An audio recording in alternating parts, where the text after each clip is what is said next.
Hosea 11:14. Therefore, behold, I will allure her, and bring her into the wilderness, and speak to her heart. Blessed are those holy hours in which the soul retires from the world to be alone with God. God's voice, as himself, is everywhere. Within and without, he speaks to our souls, if we would hear.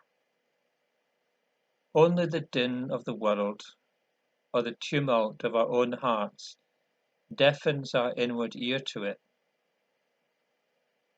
Stillness is as his very presence, for, like the prayer for the prophet's servant, it opens our senses to perceive what was there to behold, only our eyes were holden. There is neither speech nor language, the voice is not heard. Day unto day uttereth speech to hearts that hearken, and night unto night showeth knowledge. All God's works, because he has made them, bear the traces of his hand, and speak of him to the soul that is alone with him.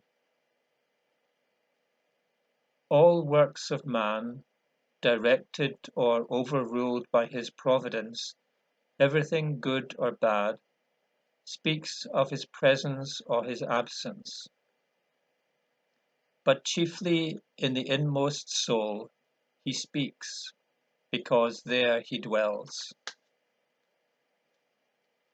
To be alone is to feel the presence of God, in love or in displeasure, as a friend or a stranger, as one whose voice the soul hath heard and known and loved, or one it dreads, feeling itself condemned by it. So does God watch over the soul, so plead with it, so ever present is he, so unwilling to part with it, or that it should part with him, its only good. So doth he long, as it were, to find an entrance there, ever knocking at the heart, ever striving to find an avenue into it, that it may receive him, and in him be blessed forever. And hence, until the soul will open its whole self to God, it shrinks from inward and outward loneliness, the restless love of amusement, society, outward excitement, even reading, besides any object for itself, has mainly this: to escape being alone with its own thoughts, because there it will find God. Dull often and weary will the employment be, but like the clay used by savages to dull the pain of hunger, it stifles in the soul the sense of the presence of him whose love it knows not.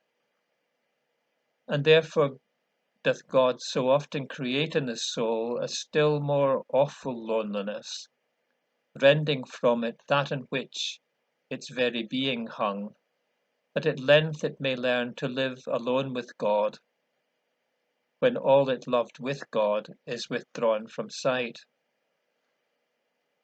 Then, in those sacred, solemn hours, if these two it wastes not, it learns to love and be with him whom none loseth but who leaveth, that only place of rest imperturbable, where love is not forsaken, if itself forsaketh not. Once you must at least be alone, and lonely indeed is that journey, if he be not by thee who first trod it, for thee, that in it thou mightest fear no evil. None else can then share thy fears, none can so speak to thy heart. None, though he would die with thee, can share thy journey with thee. Alone must each give up his spirit unto him who gave it. O may it not be alone, but in union with him whose words were, Father, into thy hands I commend my spirit, and who, with his own, commended ours. But will he then indeed be with us in death, if we be not with him in life? Oh, let us then learn to be alone with God now. It is only afar off that the wilderness looks a waste and terrible and dry. Was it not there that man did eat angels' food, and water gushed out of the hard rock, and bitter waters were made sweet, and God bare his own, and their feet did not swell, and he spake unto them, and proclaimed himself merciful and gracious, long-suffering and abundant in goodness and truth. Trust thyself alone with him, and so in thine inmost heart will he proclaim himself unto thee, the Lord thy God, keeping mercy for thousands, forgiving iniquity and transgression and sin. There shalt thou speak to God face to face, and hear what the Lord thy God will speak in thee. Thou shalt tell him thy sorrows, thy falls, thy sins, the wildness or forgetfulness or carelessness of thy youth. Then pour out before him griefs which thou wouldest shrink that the world should know, and he shall say unto thee, Thy sins be forgiven thee, go and sin no more. There shall he renew thy soul, hear thy prayer and answer it, shed hope around thee, kindle thy half-choked love, give thee some taste of his own boundless love, give thee the longing to pass out of all besides, out of thy decayed self, gathered upward unto him who came down hither to our misery, to bear us up unto himself, and make us one spirit with him. It was a heathen, Scipio Nasica, who said, Never am I less alone than when alone, nor less unemployed than when unemployed. End of quote. For not to be employed in the turmoil of this world was to be employed in his own soul, and in his loneliness, he whom unknowing he worshipped and felt after, if haply he might find him, drew him secretly to himself. A heathen, Horace spoke of, quote, the retreat which restored him to himself, close quote. It was a heathen who gave the Lenten rule, Seneca, quote, I went aloof, not from men only, but also from business, and especially mine own. Hardly must the body be dealt with, lest the soul miserably perish, despite all which a superfluous labour would add but to deck thee out. Think that in thee nothing is marvellous except the soul, to which, being great, nothing is greater. Close quote. Truly, for so great is the soul that heaven and earth could not content it, since it contains him, the maker of heaven and earth, indwelling in it by love. You will not shrink, brethren, from that to which nature itself calls you, your own soul secretly bids you, God himself by his promises allures you. Oh, how much more by his secret presence there. The secret of the Lord is with them that fear him. A secret inward converse with the soul, full of consolation and thrilling joy, as a man speaketh with his friend. But secret converse calls for a secret ear and a hushed soul. Until in silence ye enter into that sacred loneliness, ye know not whither ye are going. In loneliness a man knows himself and his God. Enter thou with him, and by his grace thou wilt not come forth as thou goest in.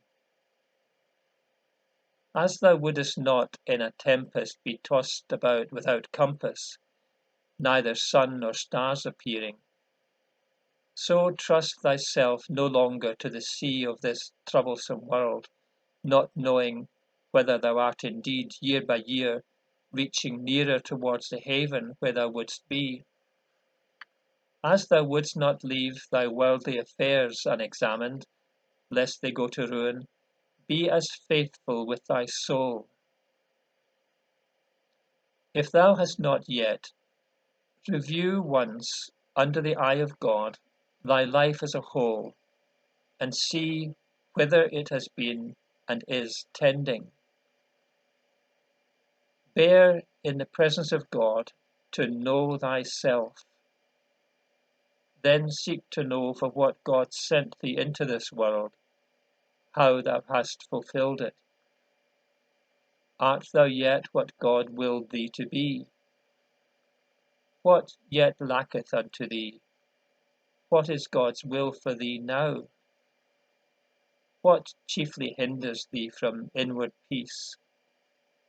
What one thing mayest thou now do, by his grace, to obtain his favour, and approve thyself unto him? Say unto him, Teach me to do thy will, for thou art my God. And he will say unto thy soul, Fear not, I am thy salvation. He will speak peace unto thy soul. He will set thee in the way. He will speak to thy soul good words and comfortable words. He will bear thee above things of sense and praise of man, and things which perish in thy grasp, and give thee, if but afar off, some glimpse of his own unfading, unsetting, unperishing brightness and bliss and love. Only, by his grace, take with thee one earnest purpose, to desire to know the will of God for thee, and to do it. Above all, treasure any season in which God himself maketh thee lonely. When he brings thee back into thyself, seek not to go forth out of thyself. Whether it be by sickness, or by bereavement, or by any other sorrow, by want of the sympathy of the world, by distresses which make the heart sick and faint, go not forth out of thyself, but, with the prophet, stand in loneliness, upon thy watch, and set thee upon the tower. Dwell in him who is a most strong tower to all them that put their trust in him. He will fence thee round, that nothing outward break in upon the sacred stillness of thy soul, which seeketh to be hushed in him. Where he is great peace.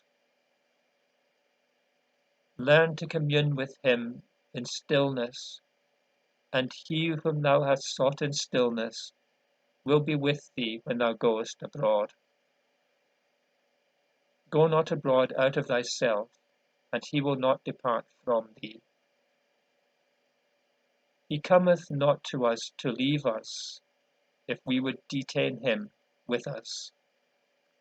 Gather thyself from time to time in thyself. Recall to thyself, whose am I? For whom am I doing this? How would God have me do it? Lift up thine eyes to the holy pattern shown thee in the mount, even his who came not to do his own will, but the will of him who sent him. Thy Redeemer, who would work all thy work in thee, will gather thee up wholly into himself, all thy thoughts, words, and deeds, that they be thought, spoken, done in him. His visitations are seasons of grace. Miss we not for our own souls any, so shall joy spring out of sorrow, abundance out of want, comfort out of desolation, hope out of hopelessness, rest out of trouble, life out of death, from brief afflictions an eternal weight of glory. He himself shall be the strength of our hearts now in this valley of the shadow of death. Himself who filleth all things shall in the land of the living and the brightness of his presence be our portion forever.